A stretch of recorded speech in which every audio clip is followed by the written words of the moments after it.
7 days ન્યૂઝમાં આપનું સ્વાગત છે। વડોદરાના વોર્ડ નંબર 14માં રાત્રિ દરમિયાન વિકાસ કાર્યો વેગવંતા કોંગ્રેસના કાઉન્સિલરોની કામગીરીને જનતાનું મળ્યું વ્યાપક સમર્થન। વડોદરા મહાનગરપાલિકાના વોર્ડ નંબર 14 વાડી ખાટકીવાડ વિસ્તારમાં લાંબા સમયથી પડતર નાગરિક સમસ્યાઓના નિરાકરણ માટે સઘન કામગીરી હાથ ધરવામાં આવી છે। આ વિસ્તારમાં ચૂંટાયેલા કોંગ્રેસ પક્ષના કાઉન્સિલરો દીપાબેન શ્રીવાસ્તવ અને તીર્થ બ્રહ્મભટ્ટ મોડી રાત સુધી પ્રત્યક્ષ હાજર રહી માળખાગત સુવિધાઓના કામોનું જાત નિરીક્ષણ કરી રહ્યા છે। જનપ્રતિનિધિઓની આ સક્રિય કામગીરીને પગલે સ્થાનિક રહીશોમાં ભારે હકારાત્મક પ્રતિસાદ જોવા મળી રહ્યો છે।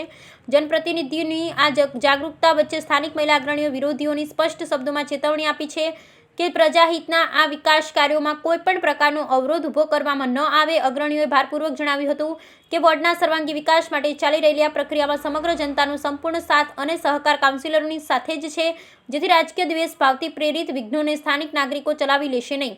દરમિયાન વાહનની ફાળવણીના મુદ્દે ભારતીય જનતા પાર્ટી અને કોંગ્રેસના સભ્યો વચ્ચે શાબ્દિક ચકમક જરી હોવાની વહેતી થયેલી અફવાઓનું પણ સત્તાવાર રીતે ખંડન કરવામાં આવ્યું છે।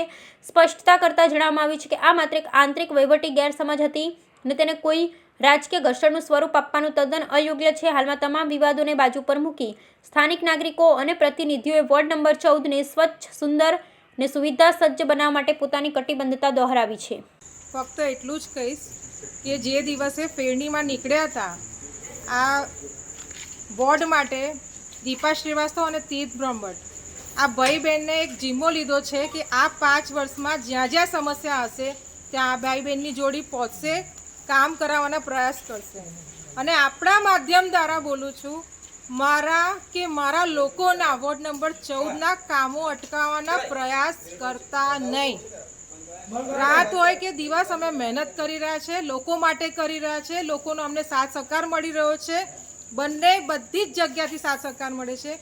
2 દિવસ અગાઉ પણ આપણે બીજા વિસ્તારમાં કામ કર્યું, આજે આપણે આ વિસ્તારમાં કામ કરવા આવ્યા છે અને એ જ કહીશ કે બધા જોડે મળીને ભેગા મળીને વોર્ડ નંબર 14ને સારું, સુંદર અને સંસ્કારી બનાવીએ। હાલ હમણાં કોઈ બનાવ બન્યો હતું ભાજપ અને કોંગ્રેસ તમારા વચ્ચે કંઈ તું મેં જેવું કંઈ દ્રશ્ય થયું હતું? એવો કોઈ દ્રશ્ય બન્યો નથી। એ લોકોને મિસઅન્ડરસ્ટેન્ડિંગ થઈ હતી ગાડીને લઈને। એમને ઓલરેડી એક ગાડી પ્રોવાઈડ કરેલી હતી કે એ ગાડી એમની રાવપુરા એમના જે સાથીદાર ભાઈ હતા એ લઈને ગયા હતા અને જે ગાડી આ જગ્યા પર આવવાની હતી એ બેન લઈને ગયા હતા। તો એમ લોકોનો આપસી સમજોતો નથી, એના લીધે આ બનાવ બન્યો હતો, પણ એ લોકો વચ્ચે બન્યો હતો, અમારા વચ્ચે નહોતો બન્યો।